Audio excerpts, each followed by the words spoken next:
Frank Whitmore had worked as the head gardener at the Langston estate for nearly 9 years. He knew every hedge, every rare orchid, and every path carved through the sprawling acres of luxury. But that Tuesday morning started differently. As he trimmed the hydrangeas near the conservatory, he felt a presence, not just the usual eyes of the mansion's security cameras, but something quieter, heavier. When he looked up, he saw her. A little girl, maybe 6 or 7, stood behind the window pane. Her tiny hand rested against the glass, but not as a wave. It was more like a press, like someone desperate to feel the world outside. She had on a pink beanie and a faded Mickey Mouse sweatshirt. Her face was pale, expressionless, and what struck Frank most wasn't her silence or her posture. It was her stillness. Children don't stand still like that. They fidget, bounce, glance around. She didn't. She just watched. And Frank instinctively lowered his shears. At first, he told himself it wasn't unusual. The Langstons were rich, filthy rich. Maybe the kid was homeschooled, maybe shy, maybe she liked looking at flowers through the glass. But something in the image gnawed at him. The conservatory was built to let the outside in, to bring nature close to those who didn't want to walk through dirt. But she wasn't in the conservatory. She was behind the reinforced glass of the parlor, like a museum exhibit placed just out of reach. And when she locked eyes with him, it wasn't childlike curiosity. It was haunting. Her gaze didn't flicker. It pierced through the glass like she was asking a question without words. "Who are you? Can you see me? Can you help me?" Frank felt a knot form in his chest. That wasn't normal. He mentioned it to Marvin, one of the part-time groundskeepers. Marvin shrugged and said he didn't even know the Langstons had a kid. "Figured they sent him to boarding school," he muttered, while checking his phone. Frank probed a bit more, asking if anyone had seen a child on the property recently. "Nah, man, you're thinking too hard. Maybe it's the niece or something." But that didn't sit right with Frank. He worked these gardens daily, and if a child had been around, he would have noticed. Kids leave traces. Chalk drawings, a ball forgotten in the grass, toys under bushes. There was none of that. No bike tire marks, no laughter carried on. The wind, nothing but silence, and that face pressed to the glass. The image haunted him all day. Even as he moved on to pruning the southern hedges, his mind kept returning to the window. He found himself glancing up every now and then, as if she'd reappear, but she didn't. By lunch, he was chewing. Slower, his sandwich untouched halfway through. He sat under the elm tree by the koi pond, the sounds of water bubbling through the small fountain doing nothing to quiet the unease settling in his stomach. Maybe he was overreacting. Maybe she was just camera shy. But why would a child look like that? Not scared, not sad, just empty. Like whatever joy she had once held had been systematically drained from her, like she was surviving. Frank didn't talk to many of the household staff beyond a polite nod or a wave. The estate was big, and the roles were divided strictly. But he made an exception that afternoon and approached Marta, the housekeeper. She'd been with the Langstons longer than he had. A quiet woman, polite, with tired eyes that always seemed to be hiding something. "Hey, Marta," he said softly, dusting off his gloves. "Does Mr. Langston have a daughter?" She stiffened, slightly, just enough for him to notice. "Why do you ask?" she replied, not meeting his gaze. "Saw someone through the window earlier. A little girl." Marta hesitated, then offered a smile that didn't touch her eyes. "The family keeps to themselves. Not everyone needs to be outside." Then she turned back to her laundry basket and walked away. That was all the confirmation Frank needed. She knew something. That night, Frank sat at his kitchen table staring at a blank piece of paper. His home was modest, a small 2-bedroom with creaky floors and wallpaper that had started to peel. He'd never married, never had children. His plants were his legacy. But now, for the first time in years, he found himself thinking about what it would be like to have a child of his own. Would he ever keep her locked inside? Would he ever let her stare out at life like it was something she couldn't touch? He scribbled the word window on the paper, then circled it. He didn't know what he'd do with this yet, but he knew he had to remember that moment, that face. The next morning, she was back. Same spot, same clothes. This time, Frank tried something different. He smiled and gave a small wave. She didn't respond, not even a blink, but her head tilted slightly, like she was studying him. Behind her, heavy curtains framed the window, gold and thick, like the kind you'd find in an old theater. And that made him wonder, were they always closed when she wasn't there? Was she only allowed to look out? When someone said so, the questions were piling up fast, and Frank didn't have any answers. Throughout the week, it became a routine. He'd work the garden closest to that side of the house, and she'd appear, same time each day. They never exchanged words, just looks, but each look carried weight. One afternoon, she placed her hand flat against the glass again. Frank stepped closer, and for just a second, he thought he saw her lips move, a whisper. But the glass was thick, and he couldn't make it out. When a shadow moved behind her, she vanished instantly. Someone had seen her. Frank's chest was tight that night. He walked his small living room, hands trembling slightly as he thought about what to do. Was he imagining things? Was she in danger? What if this was just some odd parenting style? But that didn't feel right. There was fear in that girl's body, a stillness that couldn't be taught. It was instinctive, and Frank knew plants. When something stops growing, stops reaching for light, it's not lazy, it's trapped. He didn't know it yet, but that was the beginning. That tiny moment, the press of a small hand against glass, was the first domino. And Frank Whitmore, a man who kept an to himself, who trimmed hedges and watered lilies, had just stepped into something far bigger than himself. Something that, once started, couldn't be undone. Something that would make him question everything he thought he knew about innocence, wealth, and what it really means to care. Frank tried to shake it off, tried to tell himself he was imagining things, over-analyzing a quiet child and a powerful family's quirks. But the image stayed with him, burned into the back of his mind like a scar. The way she stared, the way she vanished, the way Marta's voice cracked just a little when asked about the girl. It wasn't nothing, it was something. And Frank had been alive long enough to know that sometimes it's not the scream that signals danger, it's the silence. So he started to pay closer attention to everything. He adjusted his schedule, deliberately reassigning himself to tasks that kept him near the west side of the house. There, under the guise of weeding and vine trimming, he could glance up without suspicion. He didn't always see her, but when he did, her expression never changed. Days passed, and with each one, Frank's concern grew. It wasn't just her reclusive presence anymore. It was the repetition, the same clothes, the same window, the same motionless stance.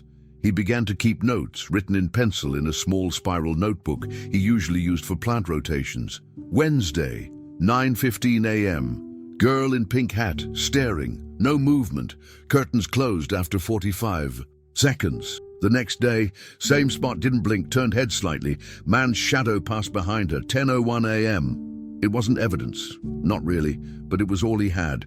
Frank wasn't a cop, he wasn't a detective, but he had eyes and a gut, and his gut said this wasn't right. He avoided talking about it to the others. They already dismissed him once, and he didn't want rumors spreading. The estate was filled with eyes, cameras, guards, and staff who might talk. But his worry began to leak out. He'd pause mid-task. He'd leave his tools behind, distracted. The head groundskeeper noticed. "You! Good, Frank?" he asked one afternoon. "Yeah," Frank muttered. "Just tired, I guess." But it wasn't just fatigue. It was guilt. A growing sense that something was happening to that child and he was doing nothing. He tried to rationalize it. Rich people were weird.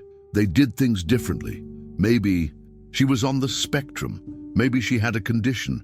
Maybe she just didn't like the sun. But none of those explanations could explain her eyes. They weren't distant or dreamy or unaware. They were trapped, focused, pleading. And the more he saw her, the more he felt connected, not just concerned, responsible. He began packing extra fruit in his lunch bag, an extra water bottle. He didn't know why, just that if the opportunity ever came, he wanted to be ready. He started keeping his phone charged, camera app open in the background just in case. That Friday, Frank saw her again, but this time something was different. She moved. It was small, a step back from the glass, but it startled him. For the first time, she wasn't a statue. Her body language seemed cautious, tense. Behind her, the curtains fluttered slightly, as if someone was just out of sight. Frank held his breath. Then for just a second, her eyes widened. Not fear, not surprise, recognition, as if she had begun to understand that this man in the blue jumpsuit might be her only hope. Then she disappeared again, swallowed by the mansion's shadows. That moment sealed it for Frank. Whatever doubt remained vanished. He didn't care if people thought he was crazy or overstepping. He couldn't unsee what he'd seen. He couldn't ignore that moment of silent connection. That weekend, he drove out to the edge of town, where a retired social worker he knew still volunteered at a children's shelter. They talked about signs of isolation, neglect. Frank didn't mention the Langstons by name. He wasn't ready to go that far, but he left with pamphlets and a weight in his chest that grew heavier by the hour. On Sunday, Frank returned to the estate early before the rest of the staff arrived.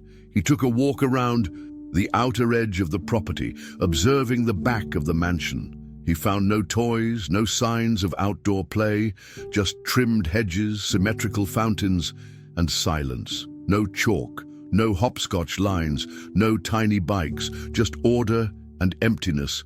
A cold, curated world where childhood was erased by wealth and secrecy. The deeper Frank stepped into it, the more his heart ached. This wasn't just rich parenting. This was erasure. This was a child's voice buried under wallpaper and silence. That evening, he sat on his porch and opened his notebook again. He rewrote every note, added timestamps, double-checked the dates. He still didn't know what he was going to do with it, but now it was a record, something that might matter if things went bad. He also started sketching out the layout of the estate from memory and maps he found online. He wasn't planning anything illegal, not yet, but he was planning something, anything, because the more he thought about it, the more he felt like time was running out. His dreams became restless. In one, he saw her reaching through the glass, fingers stretching like roots through soil, trying to grab his sleeve. In another, the window shattered and she vanished into mist. He'd wake up sweating, out of breath, clutching the notebook like it was a lifeline. He knew he couldn't keep watching forever. Watching without acting would turn him into one of them, into someone who knew and did nothing. And that idea frightened him more than anything. By the end of the week, Frank had stopped trimming near the West Wing just for appearances. He was there because he had to be, because that window had become more than just glass. It was a message, a cry, a chance.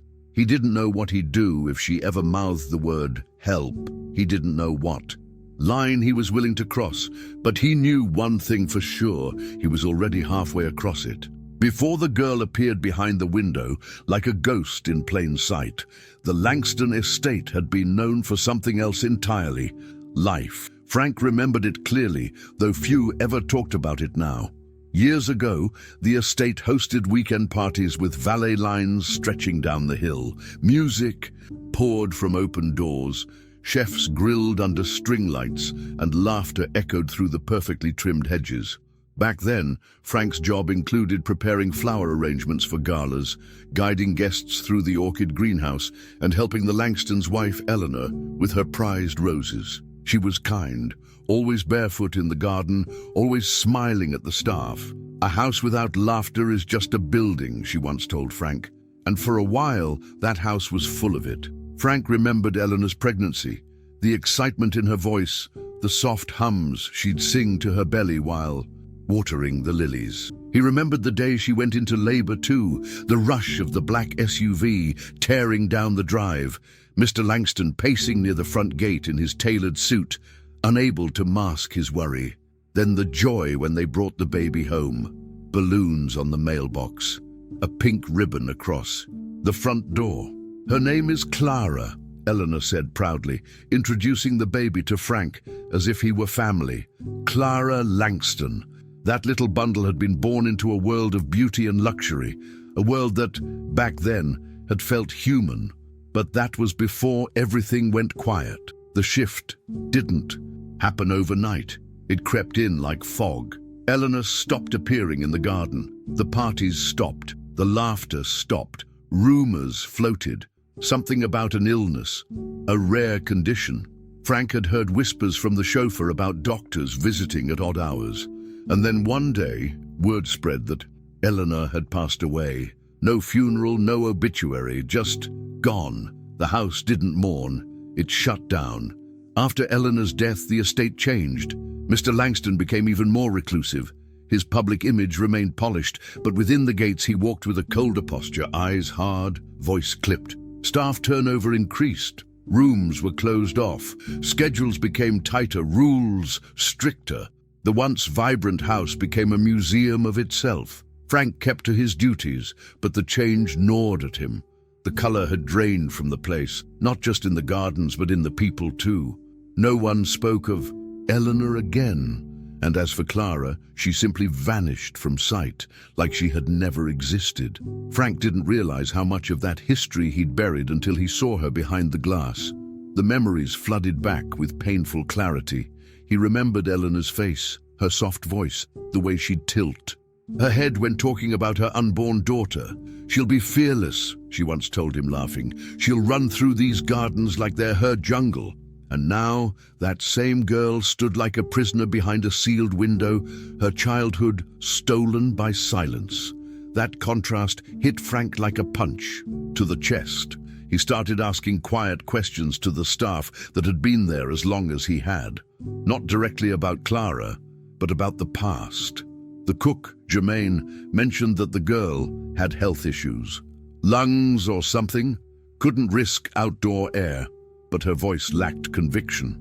Another staffer, Denise, claimed she didn't even know the Langstons had a child. That was impossible. Clara had lived there, she had been real, but now it was as if the estate had rewritten its own history, cutting her out like a cancerous memory. The more Frank dug, the more inconsistencies he found. Medical vans came at night, never during the day. Deliveries were signed for with initials. Security footage was handled by a private company. Mr. Langston was barely ever seen outside anymore. When he was, he moved like a man avoiding reflection. And the West Wing, where Clara's room likely was, remained off limits. Always locked, always guarded. Frank started to wonder, what if her illness wasn't physical? What if it was something far more dangerous, something the world wasn't supposed to see? One evening, Frank passed by the compost shed and found a torn children's book in the trash. It was old and worn, pages dog-eared, the name Clara scribbled in crayon on the inside cover. It was a small thing, but it shattered him. That book had belonged to her. It proved her existence, her presence, her childhood. Someone had tried to erase it, but they'd failed, and Frank took it home. That night, placed it gently on his desk, and stared at it like it was a relic. With every memory, every discovery, Frank's resolve deepened. This wasn't just about one strange little girl anymore. This was about justice, about a life stolen and buried under wealth and secrecy.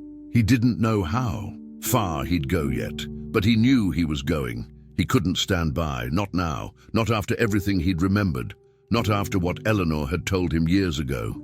She'll be fearless. Maybe now it was Frank who had to be. The day started like any other. Frank was assigned to the lower garden near the ornamental hedges, but he asked to switch with a co-worker to work closer to the West Wing. It was the same pattern now. He needed to keep that window in sight, needed to see her again. A week had passed without so much as a flicker behind the glass, and it gnawed at him. Maybe they had moved her. Maybe someone knew he was watching. That possibility weighed heavy, but that morning, as the sun lifted over the estate, he saw her again. Same pink beanie, same Mickey sweatshirt, same eyes. But this time, Her expression wasn't blank. It was different, focused, intentional. Frank stood motionless, clippers in hand, pretending to trim a lavender bush that didn't need tending. Clara raised her hand again, fingers splayed against the window pane. But now her lips moved, slow, deliberate. She mouthed a single word: help. Frank's breath caught. He blinked, shook his head slightly, unsure if he had imagined it. She repeated it: help. No sound came, but the message was deafening. And then, just like before, she was gone. Curtains closed, silence returned. Frank's knees felt weak. He sat down on the stone border and stared at the grass, heart pounding, the shears trembling in his grip. Later that day, Frank tried to act normal, tried to finish his tasks and avoid drawing attention. But everything felt heavier, slower. He couldn't stop replaying the moment in his head. He needed to tell someone. But who? Marta had shut him down. The other staff didn't care. Management would report him. So he approached Reggie, one of the newer guards stationed near the service entrance. "Hey," Frank started, keeping his tone casual. "That little girl, Clara, she doing okay?" Reggie blinked. "Clara?" he echoed. "Not sure." "What you mean, man?" Frank leaned in slightly. "The one in the West Wing. I saw her through the window again. She seemed off." Reggie shifted uncomfortably. "They don't let kids out much these days. Allergies or something. You know how rich people are." It was the exact kind of answer Frank expected. Dismissive, vague. But Reggie's body language betrayed more.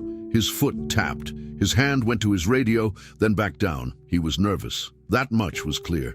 "Right," Frank said, forcing a smile. "Just seemed weird, that's all." As he walked away, Frank knew Reggie was lying, or at the very least, hiding something. And if even the security staff was avoiding the truth, then whatever was happening was being actively covered up. That terrified him. He wasn't just an outsider noticing something strange. He was now an active threat to a very well-kept secret. That night, Frank sat at his desk, staring at the page in his notebook where he'd written, "She mouthed help." Over and over, he traced the word with his pencil, making it darker with each pass. It didn't feel like paranoia anymore. It felt like evidence. And yet, he still had nothing tangible.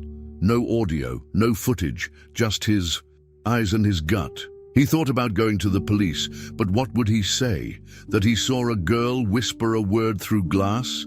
That the mansion was creepy? He needed more. He needed proof. But how? The following day, he returned to the same spot, same time. No Clara. He waited an hour. Nothing. Then 2. Still nothing. Something had changed. She'd been caught. Punished, maybe. Moved. Frank cursed himself for not acting sooner, for not recording. But who expects to witness a cry for help in silence? Who prepares for that? Still, the guilt clung to him like sweat. He decided he couldn't afford to wait for her to appear again. He had to find another way. That evening, he wandered around the estate under the pretense of clearing brush. He slowly made his way to the West Wing's exterior. There, he noticed something strange. One of the smaller windows was cracked open slightly, barely noticeable, but there it was, a sliver. He stepped closer and listened. Nothing. Then he heard it, scratching, like fingernails on wood, then a soft thump. He froze. "Clara," he whispered, barely audible. The noise stopped. Silence again. But he knew what he heard. She was trying to signal him. She was in there, and she was alone.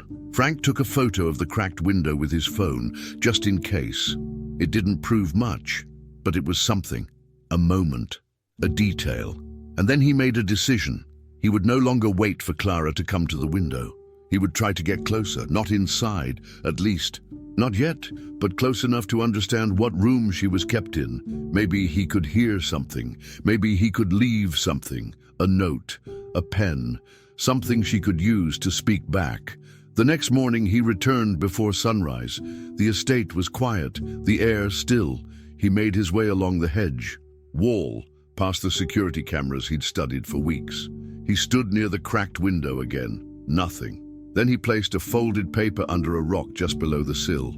On it, he wrote, "If you need help, draw a smiley face and leave it here. It was a simple request, easy to ignore. But it was a beginning, a test, and Frank knew this was his red line. If Clara responded, there was no going back. Frank barely slept that night. He lay in bed, fully clothed, waiting for the morning light like a soldier waiting for orders. Every creak in his modest home felt louder. Every second stretched longer. He kept checking his phone, looking at the photo of the cracked window as if it might change. He wasn't just anxious, he was ready to confirm something no one else dared to acknowledge. When the sun finally broke, he was out the door, walking with purpose. Back at the estate, he pretended to be focused on a hose attachment near the greenhouse, but his eyes kept darting toward the rock. Where he had left the note, his heart pounded. It was gone. The rock was there, but the paper was gone. In its place, stuck gently into the dirt, was a folded piece of pink paper. Frank froze. He glanced around. No one in sight. No movement from the windows. Carefully, with fingers trembling, slightly, he picked it up and unfolded it. Inside was a childish drawing. Stick figures, one tall, one small. The small one had a sad face. Above it, written in uneven letters, was a single sentence. "He locks the door when I cry." Frank's chest tightened. This wasn't a game anymore. This was a confession. A secret passed under a window like contraband. And now he was part of it. The words haunted him. "He locks the door when I cry." Frank didn't know who he was yet, but the implication was clear. Clara was punished for emotion, for being a child, for reacting to something terrible. He wanted to scream, to throw the note in someone's face. But he knew better. Rage wouldn't help Clara. Patience would. Planning would. So he tucked the note into the deep pocket of his cargo pants and went back to work. But everything had changed. Every interaction, every glance, every locked door he passed felt like it was holding back screams. That afternoon, he made a bold move. He approached the back of the mansion during his break and tried the service door near the west wing. It was locked, as always, but now he tugged harder, testing the give. Still solid. He looked up. No cameras that he could see. No alarms. Then he spotted a keypad, slightly rusted, next to the frame. The door hadn't been used much lately. That was strange. A high traffic area left to decay. Odd and telling.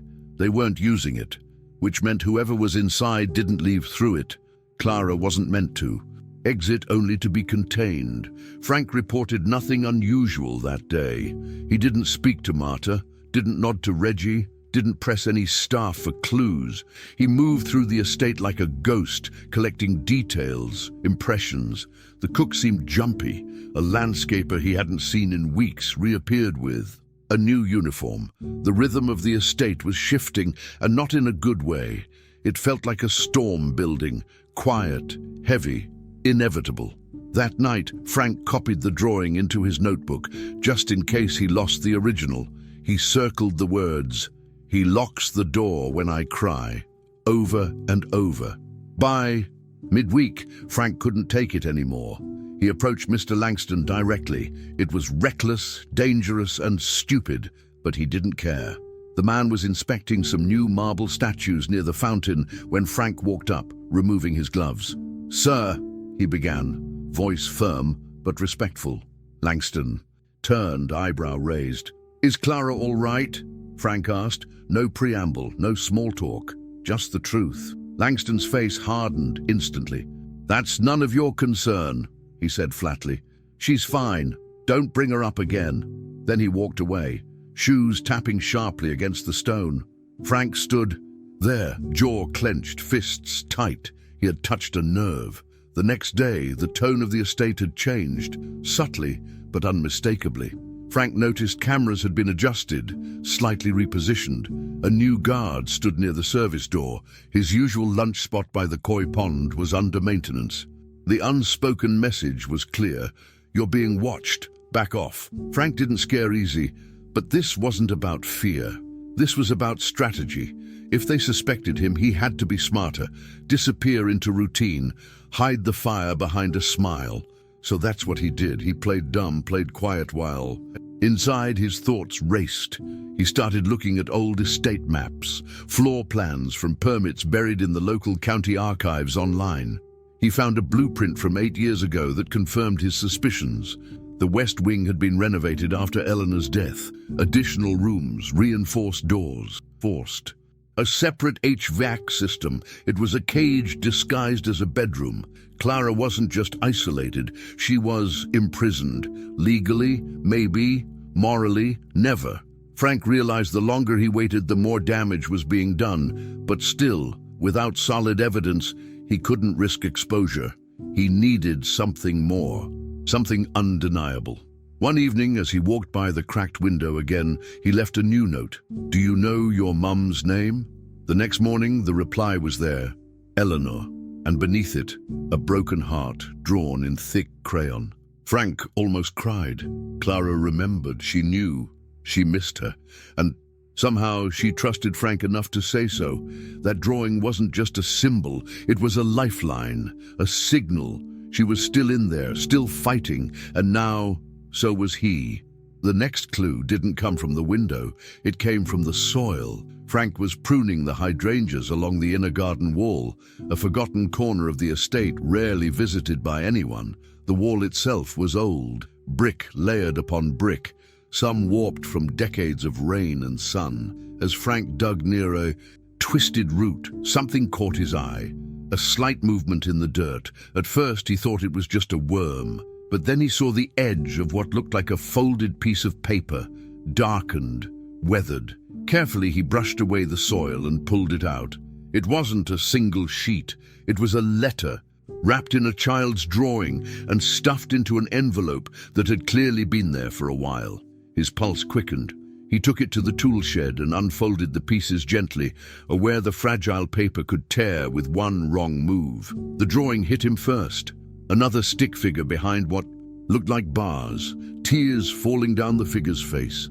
To the side, a second stick figure stood outside the bars, holding what looked like a key.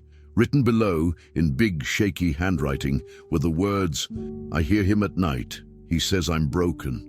Please help me." Frank dropped to a sitting position. The wind knocked out of him. This wasn't just confinement. This was mental torture, emotional abuse, psychological captivity dressed up in wealth and luxury. And Clara had been begging for rescue long before he noticed her behind the glass. The envelope wasn't addressed, no stamp, just a blank. Front, clearly never meant to be mailed. Frank realized with a deep pang that Clara must have slipped it out the window or hidden it during one of the rare moments she was allowed near the garden. How long had it been there? Weeks? Months? How many times had he walked by without seeing it? The guilt was suffocating, but now he had something, a real artifact, something beyond his word, something tangible that couldn't be ignored. He snapped pictures from every angle, then placed the letter into a Ziploc bag. Evidence, proof. That night, Frank didn't go home right away. He parked his truck outside the estate gate and sat there, engine off, headlights dim. He stared into the darkness, processing what he had in his glove compartment. His hands trembled. What he held was enough to spark an investigation, maybe even an arrest. But it wasn't enough to guarantee Clara's safety. What if he handed it over and they warned Langston before acting? What if it backfired? He needed more. He needed something indisputable. So he decided he wouldn't take it to the police yet. Not until he had one more piece. One more undeniable link. The next day, Frank skipped lunch and waited near the rear tool shed, where he knew some of the older security footage used to be stored before they transitioned to cloud-based systems. He'd overheard a tech mention that the shed still had backup tapes. If Clara had ever been caught on an interior camera crying, screaming, or being locked in, those tapes would show it. The shed was always locked, but Frank had a trick. Years ago, the lock mechanism had jammed during winter, and he had helped the estate manager fix it. He remembered how the latch stuck and where the pressure point was. After checking the perimeter, Frank slipped in. Inside the shed, it smelled of rust and oil. Boxes were stacked to the ceiling, labeled vaguely, inconsistently. West Hall 2020. Dining room 2018. He dug, fast but careful. It took over an hour, but finally he found a box labeled Wing C Camera 7 Archive. He cracked it open and found a series of mini DV tapes, dusty but intact. He grabbed two and tucked them into his coat. He'd digitize them later, figure out what was on them. As he closed the box, something else caught his eye. A folder wedged between two crates. He pulled it out. Inside were printed schedules. Clara's name was on them. Daily logs. Daily. A list of medicines, times, doses. But what chilled him was the final column. Silence protocol. Initiated. The phrase haunted him the entire drive home. Silence protocol. What did that even mean?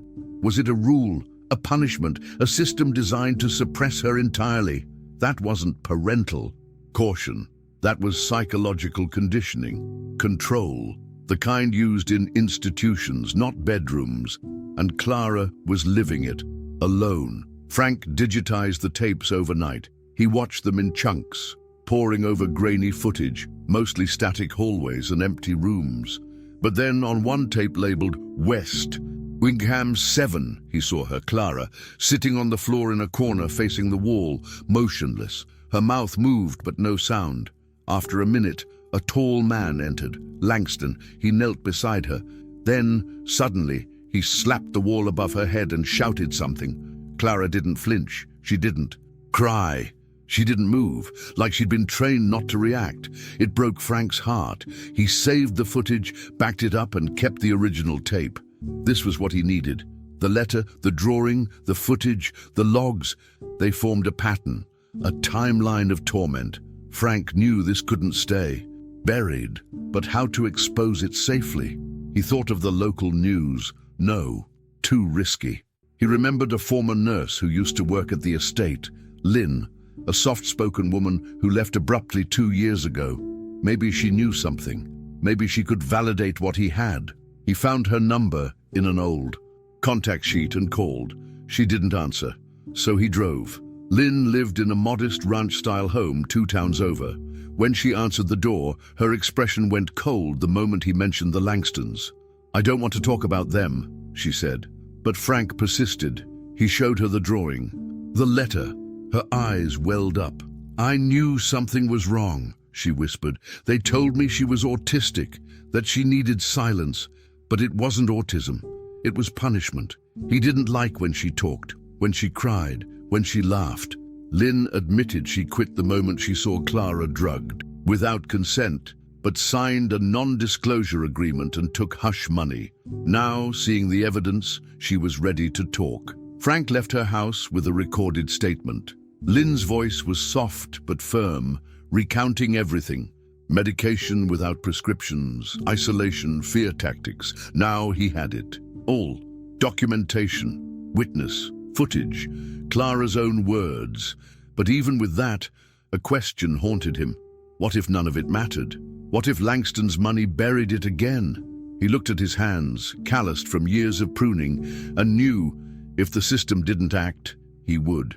The clock was ticking. Frank had assumed Clara's suffering was contained within the walls of the estate.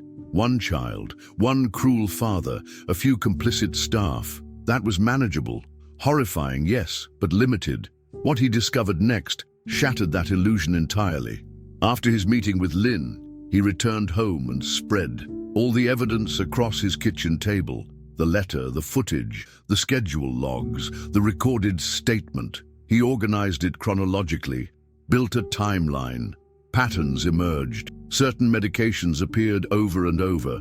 So did certain names, one of which stood out, Dr. Richard Holbrook. Frank had heard the name before. He just didn't know where. He searched online and found it quickly. Dr. Holbrook was a pediatric specialist, known in private circles for behavioral restructuring therapy for high-risk, high-value children. The articles were vague, padded with buzzwords, but a deeper search revealed lawsuits settled out of court. 3 different families across 3 states had accused Holbrook of medical misconduct, all related to children in the care of wealthy, high-profile parents. None of the suits had reached trial. Everything had been swept quietly away. Frank sat back in his chair, heart pounding. Clara wasn't the only one. This wasn't just abuse, this was a network, a system. He started making calls, anonymously at first. Former staff, medical reps. One woman who'd worked briefly at a clinic funded by Langston's company told him she remembered seeing a child, restrained for verbal outbursts. No name, but the timing matched. Another man, once a driver for the estate, admitted to transporting a heavily sedated child to a specialist retreat in upstate New York. Again, no names, but the descriptions were too close to ignore. Clara wasn't just isolated. She'd been hidden, moved, controlled. The estate wasn't just a prison, it was one link in a larger chain. The weight of it all made Frank feel sick. He stepped outside to breathe, gripping the porch railing like it was the only thing holding him upright. For weeks, he thought he'd been uncovering a hidden room. But now he saw the truth. He'd opened a hidden corridor, one that stretched far beyond the Langstons. Frank wasn't just facing a cruel father. He was standing in the path of something institutional, protected, funded, connected. And now he was connected to it too. His name, his face, his fingerprints, they were all over the evidence. He considered stopping, letting it go, dropping off the files anonymously and walking away. But every time he thought of quitting, he saw Clara's eyes behind the glass. Not just afraid, but resigned, like she'd already accepted that no one would come for her. And Frank couldn't live with that. He couldn't be another adult who saw and did nothing. So he made a list, a real plan. Contact points, next steps, names. He wrote it all down. But he also knew if he was going to bring this to light, he needed someone who couldn't be bought. He called an old friend from high school, Andrew Myers, now an investigative journalist in Washington. They hadn't spoken in years, but Frank didn't hesitate. "I need you to trust me," he said over the phone. Andrew was skeptical, but after Frank emailed a few files, one clip from the footage, a scanned letter, the doctor's name, Andrew called back within minutes. "Jesus, Frank," he muttered, this is huge." They agreed to meet in person the next day. Frank felt the first flicker of hope. Someone outside the estate, someone with reach. But that same night, something changed. When Frank returned to the estate the following morning, he noticed a new sign by the gate. "Staff access restricted, per management." His keycard didn't work. He called Marta, but the number was disconnected. The estate had gone dark. He tried reaching Reggie, the security guard, but it went to voicemail. Then he got a call from an unknown number, a woman's voice, clipped and cold. "We're aware of your interest in the Langston household. We suggest you stop." She hung up. Frank stood in the parking lot, stunned. They knew, and they were closing in. Still, Frank wasn't done.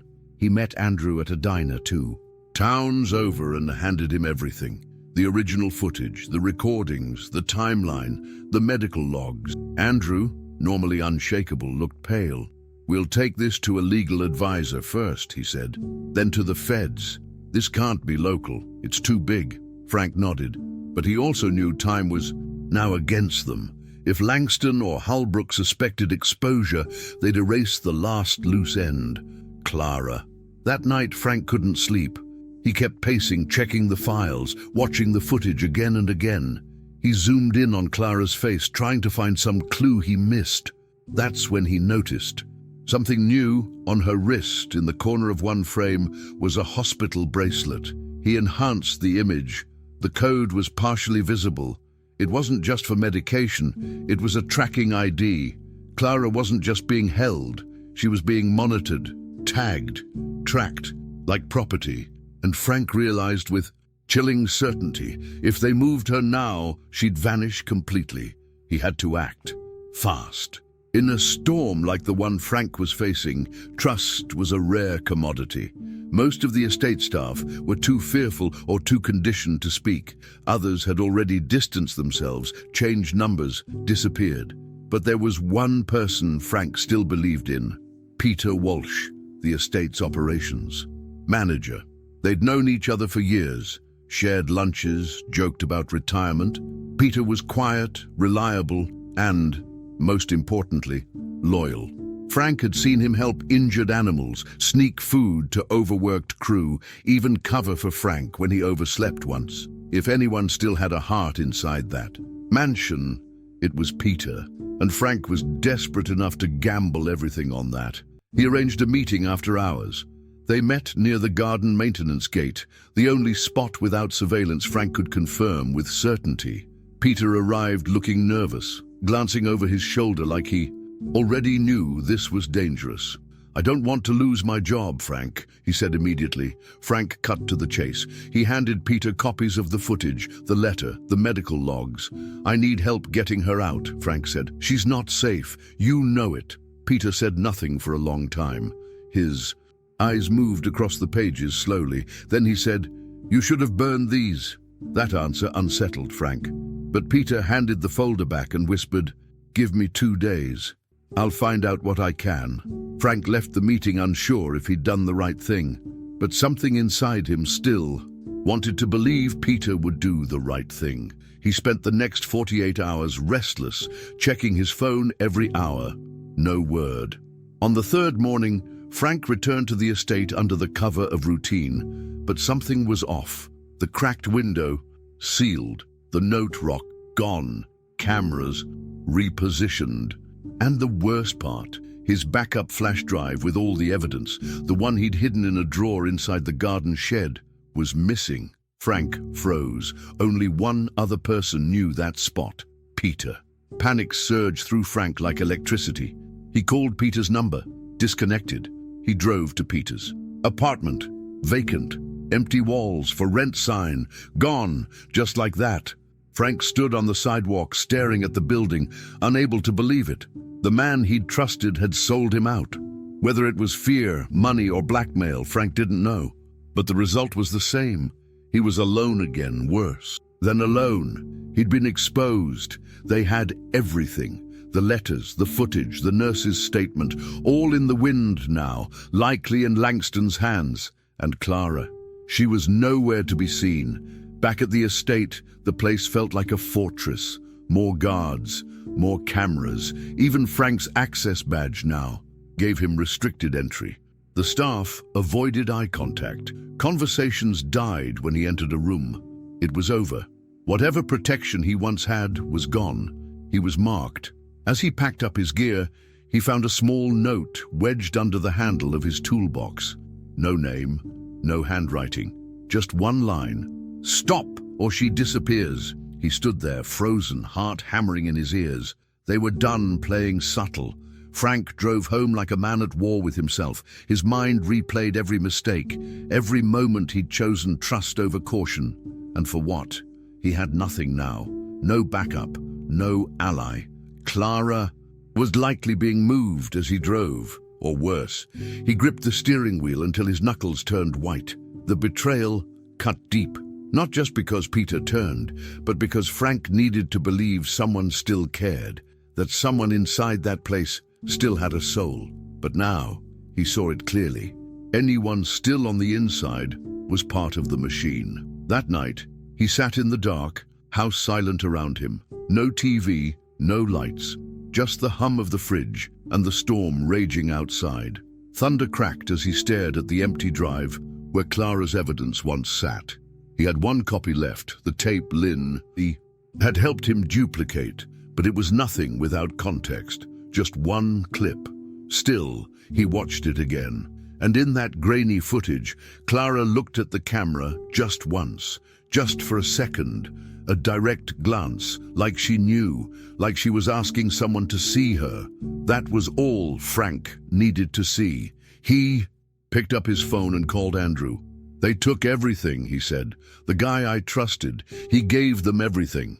Andrew's tone was serious. "Frank, we've started putting things in motion. But if they suspect you're going public, they'll shut it all down. They'll vanish her fast." Frank knew that. He could feel it. The estate wasn't just acting defensive, it was acting like it had something to clean up. And that meant Clara's time was running out. "I need to get her out," Frank said. "Now." Andrew paused. "Frank, that's not your job. That's law enforcement, that's child protective services." Frank's voice didn't shake. "They won't get there in time." There was silence on the line. Then Andrew sighed. "What do you need?" Frank exhaled slowly. "A distraction, just long enough to get her to the back gate. Can you do that?" "I'll figure it out," Andrew said. "But Frank, be careful. These people don't make threats. They make people disappear." The line went dead. Frank put the phone down and stared at his reflection in the window. This wasn't just about evidence anymore. This was about action, about risking everything. He'd already lost trust, lost allies. He wasn't about to lose Clara too. Not without a fight, not after everything. As lightning split the sky, Frank grabbed his bag, his flashlight, and the one piece of footage he still had. It was time to move, alone. The storm rolled in just as Frank parked his truck a block from the estate, its headlights off, engine idling in the dark. Rain slicked the pavement, reflecting the red blink of a distant traffic light. He wore a dark windbreaker, hat low, gloves on. Every part of his plan hinged on timing. Andrew was scheduled to publish a teaser piece online at exactly 8 p.m., naming Dr. Holbrook and mentioning whistleblower footage. Frank prayed that would be enough to cause panic inside the estate, enough to rattle Langston's security team, enough to buy him 5 minutes, just 5. He'd rehearsed the path in his head 100 times. West entrance, service stairs, Clara's hallway, and back out through the garden gate. Simple, except none of this was simple. He climbed the stone wall behind the compost station where vines made the perfect ladder. Lightning flashed above, exposing his silhouette. For a second, before darkness swallowed it again, he dropped into the hedges, crawled low, boots squelching in the mud. No alarms yet, no movement. He knew the blind spots. He'd studied them for weeks. When he reached the old storm drain near the maintenance path, he paused and listened. Nothing but rain. He pried the grate open, slipped inside, and followed the tunnel until it spit him out beneath the west wing courtyard. From there, he ran low and fast until he reached the service door. His old keycard still worked. By some miracle, no one had revoked it. Inside, the mansion was dead quiet. Only the soft hum of security lights and the faint whir of electronics echoed through the marble halls. Frank moved with purpose, footsteps silent on the runner carpet. He passed the locked pantry, the east stairwell, and reached the landing near Clara's hallway. Here, the walls narrowed and the temperature dropped, a design choice meant to isolate. His pulse quickened. The door to her room was in sight. He reached into his coat and pulled out the old tool he'd sharpened into a thin blade. One swift twist into the door's seam, and he popped the latch. It gave with a soft click. He pushed. The door opened and froze. Clara lay curled on a cot near the far wall, dressed in thin pajamas, a small plush toy clutched to her chest. The room was sterile, windowless, lit only by a single overhead bulb. No toys, no books, just cold surfaces and silence. Frank stepped in, gently closed the door. Behind him, "Clara," he whispered. Her eyes fluttered open, groggy from sleep, but then she recognized him. Her body tensed, but not in fear, in disbelief. "I'm here to take you out," he said softly. "We have to move quickly." She didn't speak, just nodded, eyes wide. He wrapped her in a dry jacket, lifted her into his arms, and turned for the door. As they crept back through the hallway, Frank's nerves tightened with every step. Then a sound, muffled shouting from the other wing. Andrew's article had gone live. The distraction was working. Security would be focused on the main entrance. He picked up speed, boots silent on the floor. But as they neared the staircase, a door slammed behind them. "Stop!" a voice shouted. Frank didn't look back. He bolted. Clara clutched to his chest, heart pounding. Footsteps thundered behind them. "Freeze!" another voice screamed. He reached the staircase and bounded down it 2 steps at a time, lungs burning, the weight of Clara pressing against him like a vow. Down in the garden level, he raced past the koi pond, the trimmed hedges, the path he knew by heart. Behind him, flashlights flickered, beams scanning. He heard radios crackle. Target heading south. Repeat, south path. He burst through the greenhouse, knocked over a tray of orchids, and reached the last iron gate, locked. But Frank had prepared. He pulled out the crowbar stashed earlier in the bushes and jammed it into the hinge. With a scream of metal, the lock snapped. He shoved the gate open, pushed Clara through, then turned and kicked it shut again behind them. They ran. Mud splashed. Clara clung to him. Her breath hitched, her fingers curled into his coat. Beyond the hedge wall, Andrew's car waited, engine on, back door open. Frank sprinted for it like a man, possessed. Behind him, someone fired a warning shot into the air. "Don't stop!" Frank yelled. Clara didn't. They dove into the back seat. Andrew floored the gas, and the car peeled out into the night, tires squealing on wet pavement. Sirens blared behind them, but they didn't slow. Clara buried her face into Frank's shoulder, trembling, but she was free. She was out. They drove for miles, switching roads, ducking cameras. Andrew took back roads he hadn't seen in years, headed toward a safe house arranged by a child welfare contact. No one spoke for the first hour. Then Clara looked up and said, "You came back." Frank's throat tightened. "I told you I would." It was the first full sentence she'd spoken, and it shattered something in him. All the fear, the exhaustion, the guilt, it melted under that one moment of connection. He looked out the window at the storm fading in the rearview mirror and whispered, "You're safe now." Hours later, Clara was taken into protective custody by federal agents briefed by Andrew. Frank handed over all remaining evidence. He wasn't arrested, not yet, but he was warned there would be hearings, reviews, maybe consequences. He didn't care. Clara was no longer behind glass. She was no longer a prisoner, and no matter what happened next, Frank would carry that truth forever. He hadn't just seen something, he did something, and that made all the difference. Frank sat alone in the sterile waiting room of the Federal Child Services Office, his jacket soaked from the morning rain, his hands folded tightly in his lap. The wall clock ticked louder than it should have. For the first time in weeks, he had nowhere to be, no plan in motion. Clara was safe. That part, at least, was done. But in place of urgency came silence. After everything, after risking his life and reputation, after racing through the gardens like a soldier under fire, this was the quiet that followed. A quiet filled not with peace, but uncertainty. What came next? He'd given them everything: tapes, letters, the schedule logs, Lynn's statement. Andrew had helped secure interviews with law enforcement and protective services. The FBI now had Langston's records under investigation, and Dr. Halbrook had gone dark. His clinic shut down overnight. But Frank knew better than to celebrate. Men like Langston didn't go down easy. They had lawyers, money, influence, trials dragged, media attention came and went. And while Clara was in a secured facility undergoing trauma recovery, her future still hung in the balance. She needs stability, one agent had said. Frank didn't argue. He just asked, "Can I see her before I go?" 2 days later, they allowed it. A supervised visit. The facility was nothing like the mansion. No marble floors, no gold trim. Just soft blue walls, laminated floors, and drawings on cork boards. When Clara entered the room, she walked slowly, cautiously, like someone still unsure the ground beneath her would hold. But when she saw Frank, she smiled, a real smile. Her hair had been brushed, her clothes clean, her hands weren't clenched. She looked like a child again. Frank stood, unsure what to do, but she crossed the room and wrapped her arms around him. "I'm not scared anymore," she whispered, and he believed her.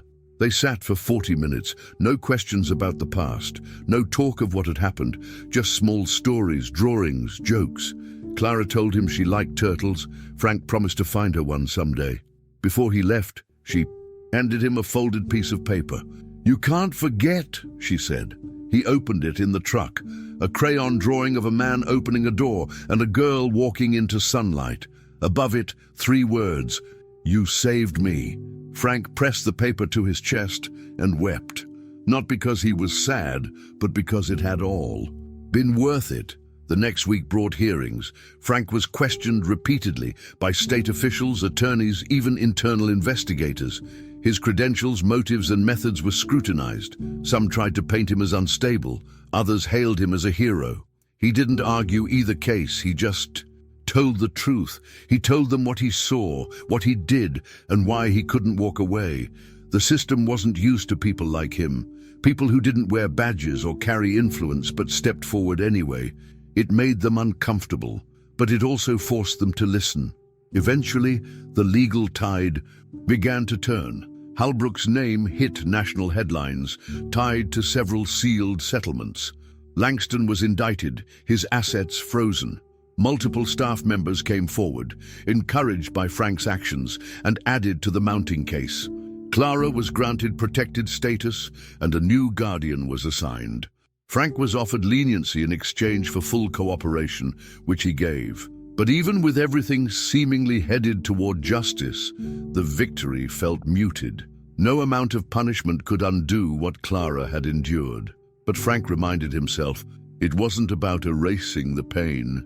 It was about stopping it from continuing. Months passed. The estate was sold. Its gates, once symbols of status, now hung open and rusted. Frank no longer worked there. He returned to simple landscaping jobs. Parks, schools, quiet yards, places without secrets, places where sunlight wasn't filtered through reinforced glass. He kept Clara's drawing in his wallet, folded neatly behind his ID. Some nights he would take it out and stare at it, not to relive the pain, but to remember why he did what he did. Not all gardens are filled with flowers. Some are built to hide things, and sometimes you have to rip out the roots to let something new grow. One Saturday, while walking through a local park, Frank spotted a group of children playing tag. One girl ran past him, freckled face, ponytail swinging, and for a second, he thought it was Clara, but it wasn't. Still, the image lingered. He sat on a bench and watched. The children, smiling quietly. A woman passed by and asked, "Grandkid?" Frank shook his head. "Just a reminder," he said softly, "that some kids make it out." And in that moment, surrounded by laughter and sunlight, he realized he didn't need recognition. He just needed to know that one life had been changed. Frank never saw Clara again after that visit. She was placed in a witness protection program, under a new name, in a new state. That was the safest option. He didn't fight it. He wanted her free, not tied to the past. And she was. That was enough. Sometimes he'd imagine her years from now, graduating school, making friends, falling in love, becoming the person she was never allowed to be. That future wouldn't have happened if he'd looked away, if he'd done what everyone else did, if he'd ignored the window. And so he returned home each evening, tired but at peace. No medals, no fame, just silence, the good kind. The kind that comes after the storm, after the risk, after the fight. The kind earned by people who choose to act. When asked if he regretted it, Frank would always say the same thing. She's not behind glass anymore. And for him, that was enough. I'm Erlen, and this was another true and emotional journey from Tales of the Heart. If this story moved you, please don't forget to subscribe, leave a like, and share your thoughts in the comments. And most importantly, send this video to someone who needs to hear it. Because some stories aren't just stories. They're warnings, they're hope, they're truth.